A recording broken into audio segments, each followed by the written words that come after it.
So apparently there's a thing going on in college basketball where some people feel like Arkansas can still win the national championship if certain things happen, which of course would mean winning the national championship. I don't know. Let's talk about this because this is wild.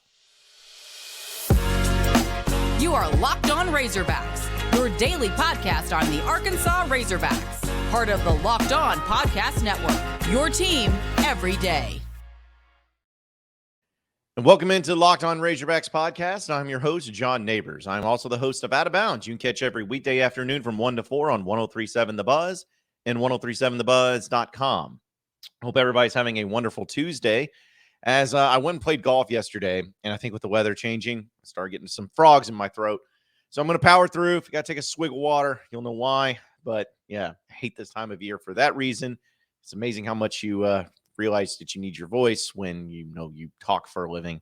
But we're going to power through as there's a lot of things to talk about, dealing especially with Razorback basketball and also some college football news, which we'll talk about some of the proposed rule changes that'll be coming along with that, or at least ones that they're thinking about doing.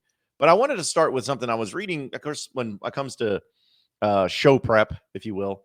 There's certain websites, there's certain places I like to go and read, and I have a setup where any sort of major sports article from some major websites, or at least a reputable website dealing with the Razorbacks, whether it's football or basketball, always have access to. And I thought it was a really interesting one where today, of course, there's a lot of basketball news getting ready for Georgia, which we'll talk about later in the show too. But there was something that came from 24/7 Sports where it was an article just simply titled College Basketball, Contenders and Pretenders for the 2023 National Championship. And I read that article and saw that Arkansas was tagged in it. So I'm like, wait a minute. Okay, wait. I wouldn't say that they're contenders right now, but they can't be really pretenders because I don't think anyone's pretending that Arkansas is a national championship team right now. So I was like, okay, I got to check this out. I got to look at it. And so I started going through, and it was kind of really interesting in the way that it was written, saying that it's the seventh year for contenders and pretenders, and each of the previous six national champions came out of the contenders pool. So just to show the accuracy of where it's at when they talk about contenders, usually actually comes from the contenders and not the pretenders, at least in most of these lists. And so it's pretty interesting to see some of the logic behind it and everything. And what they essentially do is that this is straight up does this team's offense and defense when ranked against its peers fall within the range of national champions in the Kim Palm era? And the outlier points were 2014 UConn as well as 2009 North Carolina. So again, just really interesting to me to see the different numbers in here and how they go about going with contenders and pretenders. So that's how the article starts. I'm like, okay, so maybe it's a numbers thing. Well, they go through a lot of different teams, which I think is really fascinating as far as, like, for instance, contenders: Alabama, Houston, Purdue, and Kansas. Those are going to be probably the number one seeds, all contenders. But they have Tennessee as a pretender, which, okay, I'd agree with. Contender, UCLA. Okay, pretender, Baylor. We'll see. Contender, Texas. Contender, Maryland. Pretender, Gonzaga, because they always are. And contender, St. Mary's. Thought that was an interesting one. Contender, Virginia. Pretenders, Marquette. Contenders, Indiana. Contenders, Illinois.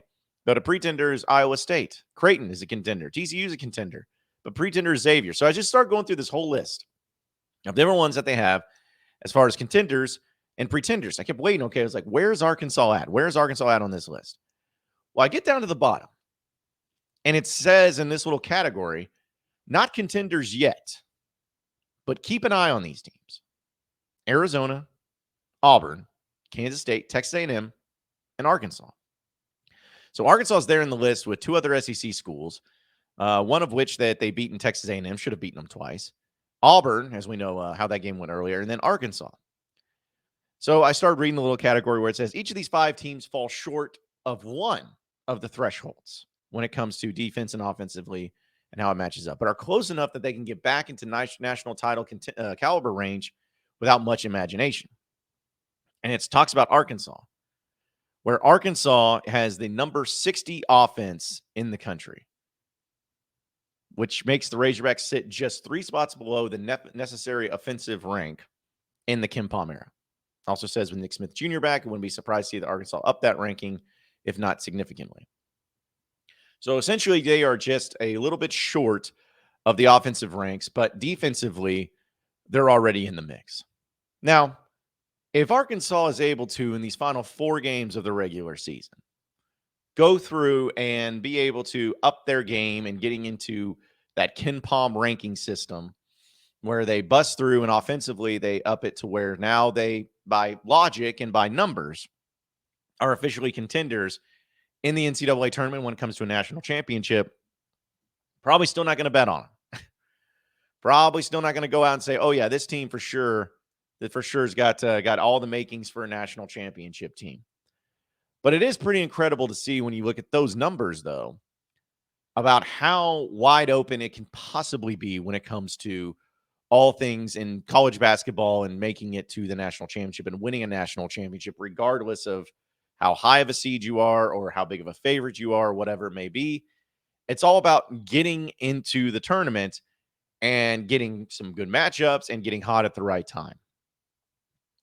You look at the past few years and Kansas winning it, Baylor winning it.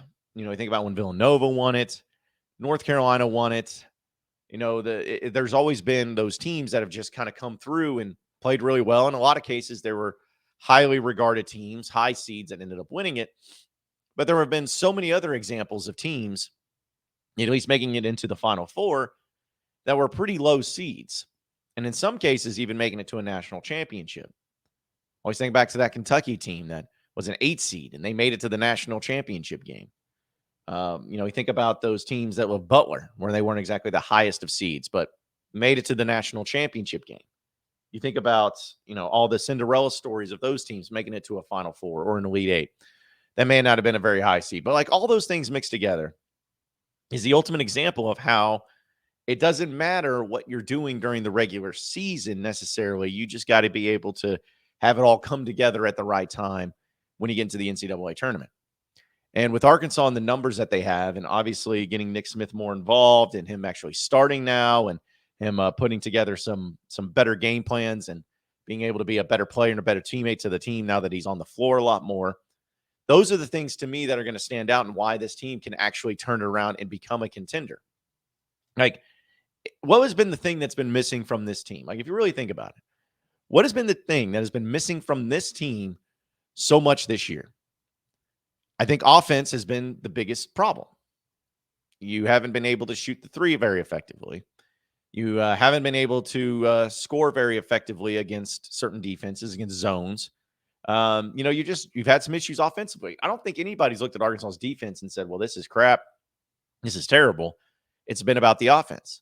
Well, if you have the defense already put into place, which we know Arkansas does, and they do a good job defensively, if you have that put into place and your offense has been, it's not been horrible, but it's not been good. Like, it's been just kind of teetering right there, as you saw with the numbers in the Ken Palm rankings. It's been right there close to busting through to getting into a national championship contender number range. But if you've missed out on the defense, or if you've been there with the defense and you've been missing out on the offense, a Nick Smith player can be that difference that changes that offense. Now, is it going to go from number 60 to number 1? No, I'm not saying that. But I am saying that of the things that Arkansas has struggled with so much in these games and in these games they lost and everything to go along with them, Nick Smith can kind of be that next guy. And honestly, another thing that Arkansas has been missing more than anything is a closer. Now, I don't know if Nick Smith's going to be the closer. I have no idea. I don't even know if he's going to be good at that role. Will he get the ball in his hands in that role? I don't know. But what I do know is I'd like to see him try, because we know that there are other guys on this team, as valuable as they may be and as good as they may be and talented as they may be, they have had opportunities to be closers, and they haven't. They haven't made those big shots down the stretch consistently or time and time again. So they've been missing out on that. Can Nick Smith be that guy? Can he be the guy that steps right in, blows it up, and says, all right, give me the ball, get out of my way, I'm going to go get mine, we're going to finish this off? Again, I don't know. Maybe, maybe not. But I'd like to see him try. I love the fact that this is still a thing. This is still a thing that everybody is at least recognizing, and in this case, 24/7 Sports recognizing that even with this Razorback basketball team and the struggles that they've had and the annoyances that they've had and the bad losses that they've had along the way or the struggles that they've had along the way, all of that mixed in together, they're still a team that is being looked upon as a possible contender. Is that over the top? Is that unrealistic? I don't think so. Sounds like it's got some logic behind it. But as we know, it's about getting into March. It's about getting into the NCAA tournament. And after that, all bets are off. But can Arkansas be that team?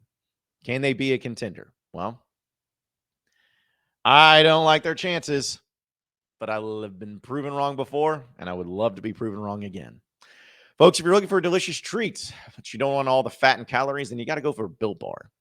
We just got through the holidays, and we're getting closer to, I guess Valentine's Day is officially over because that was a big candy holiday. And then you're getting into March, which, of course, St. Patrick's Day is going to be around. It's not necessarily about sweets, but it can be about sometimes. Listen, we're Americans. We find reasons to be able to eat sweets and eat junk food for every holiday. We don't have to do that anymore with Built Bar because not only do they have the delicious taste of something sweet and something like a chocolate bar, but it actually is healthy for you. Like, it's not bad. It has 17 grams of protein. It only has 130 calories, and it's covered in 100% chocolate. Seems too good to be true, especially in the fact that they have so many different flavors to choose from. But I'm telling you, it's the real deal Holyfield. You will not be disappointed if you check out Built Bar. If you're trying to get healthy, if you're trying to eat a little bit better, but it's so tough to be able to eat healthy, especially on the go, and it can be so expensive. Built Bar is going to have you covered in that regard. So check them out on their website at built.com. You can also see the Built Bar selection they have available at your local Walmart or Sam's Club. Again, I promise you won't be disappointed. Check them out at built.com and also your local Sam's Club and Walmart for all things Built Bar. You are Locked On Razorbacks, your daily podcast on the Arkansas Razorbacks, part of the Locked On Podcast Network, your team every day. All right, so continuing on with the Locked On Razorbacks podcast. Now, I want to talk about college football because apparently there's some rules that may be getting changed in college football. Now, for those of you that know me, and you probably know yourselves, and you probably feel really good about the game of college football because we love it. It's my favorite sport, without a doubt. I love the team, obviously, with Arkansas and being a part of it. I love the pageantry. I love the traditions. I love the field stormings. I love the upsets. I love the tailgating. Like, everything about college football is just fun. To me, that's why it's better than the NFL, not in quality of play. The NFL is the best of the best. But when it comes to just fun and excitement, college football provides that more than the NFL, in my opinion. If you want to see the best players go up against the best players, the NFL is for you. But if you just want to have the excitement and entertainment and pageantry and tradition and trash talk and everything, college football is for you. But I just feel like there's certain things that don't need to change. But there are some things that do change and have changed. Sometimes it's made the game better, and sometimes it's not. So this is something that comes from Ross Dellinger of Sports Illustrated, who always does a great job. And there's a few things that are being proposed to college football from commissioners in order of finding ways to shorten college football games entering into the fourth quarter. So immediately when I see this, I'm like, I know that this is going to be dumb, because ways you could shorten football games would be able to, have less commercial breaks. All right, this comes from somebody who, my entire living is on ad revenue. It is. That's why I love being partnered with Built Bar and partnered with LinkedIn and partnered with FanDuel. Like, I love being partnered with people here, especially on this podcast, because they're able to not only make it possible to keep this podcast going, but for me to be able to make a living. Like, I am somebody who is a big fan and a big proponent of advertising. Like, I am. So let me get that straight. However, I think that there is a way of making it to where the product that you're putting out, the content that you're putting out, remains the same and remains as high quality without going over the top with ads. Like, that's why I like doing this podcast and how we have it set up, is because I feel like it's a very good balanced thing of hopefully great content and everything to go along with it, but also having the ads. But with college football, first thing I think of when it talks about trying to shorten games How about cutting out the amount of commercial breaks in a game? Like, they will take a commercial break for the sake of it at every turn. I know it's about the money. I know it's always about the money. But I think that if there was a way that you could shorten commercial breaks, but be able to charge more for these ads that go along with it, maybe that's something you explore. Maybe that's something you look into. But of course, as you read that, or as I read that first headline, I'm like, there's no way. There's no way that's going to be the case. There's no way that's even going to be an option. So let's see what they're actually trying to propose. It's going to be dealing with several clock rule changes meant to reduce plays for both safety and game length reasons. They include proposals that call for the clock to continue to run after first downs and incomplete passes.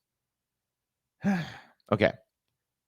If it's after a first down, I am not totally against that. Okay? I don't mind that one.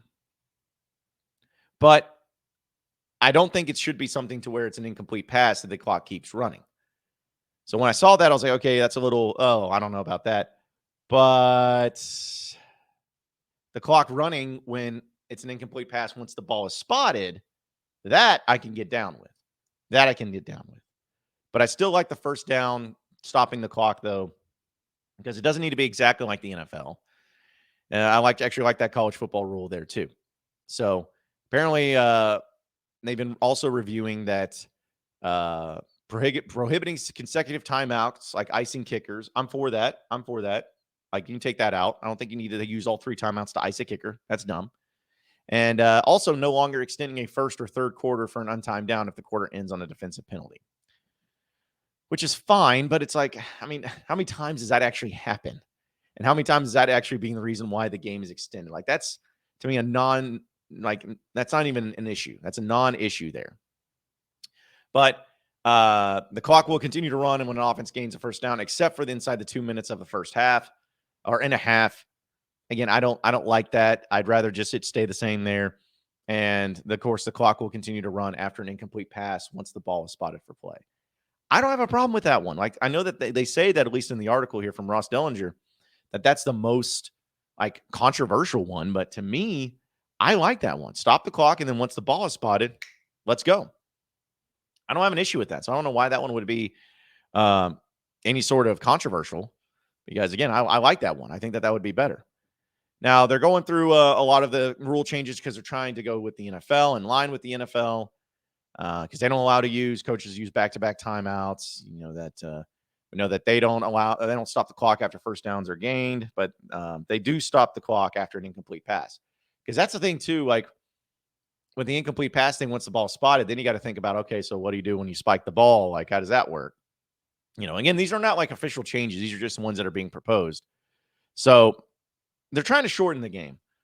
I don't know. I feel like there's so many reasons why in sports in general, while people are just sitting here trying to figure out ways to shorten every game of every sport. Baseball, basketball, everything. And I'm just like, I'm laughing at it because I'm like, they're all trying to, why is this?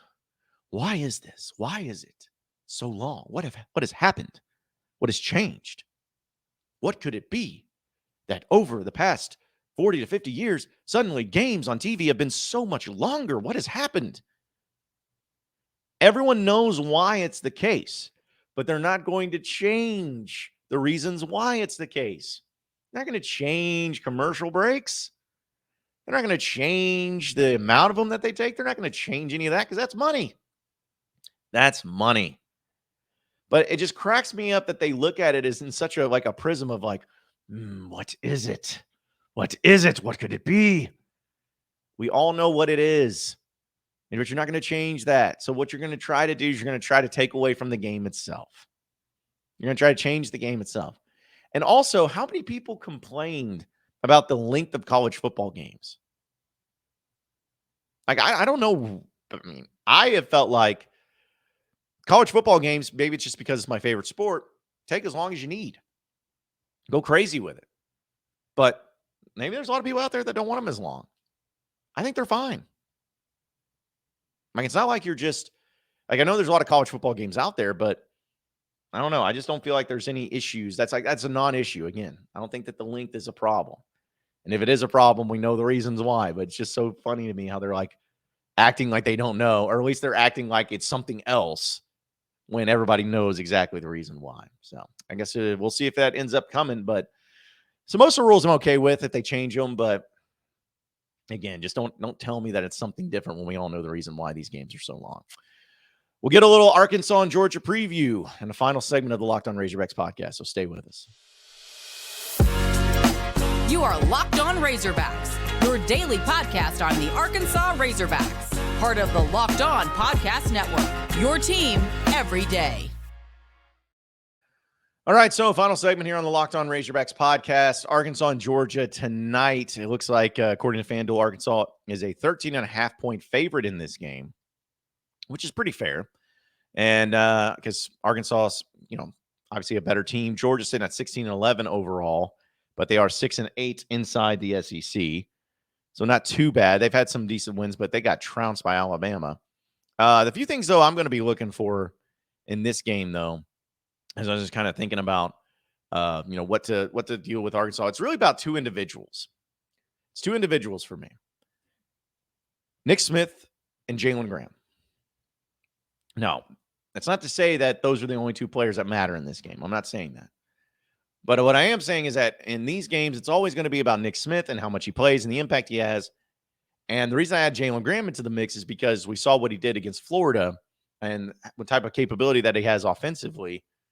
Can there be any sort of consistency there? Because I don't know the numbers specifically, but I do know that each and every game this year, it seems like Jalen Graham will go from having an amazing offensive game to being a non-factor in the next. Amazing offensive game to being a non-factor in the next. Sometimes it's about matchups. Sometimes it's about the defense and the way that they're playing on the end for the opponent. Sometimes it's about the way they're playing inside the paint. And there's a lot of reasons why. Like, I'm not trying to say that, it's Jalen Graham's fault or anyone's fault, but there's reasons that play into it. But just a matter of, okay, but can there be some sort of consistency there? Can you get some back-to-back games? Will you get those opportunities? Will teams be looking for them? That's what I want to see. I want to see him go out there with a team like Georgia at home and put together another really good performance, double-digit performance, get the 14 points, whatever it may be. I mean, if he goes for 26, that'll be great too.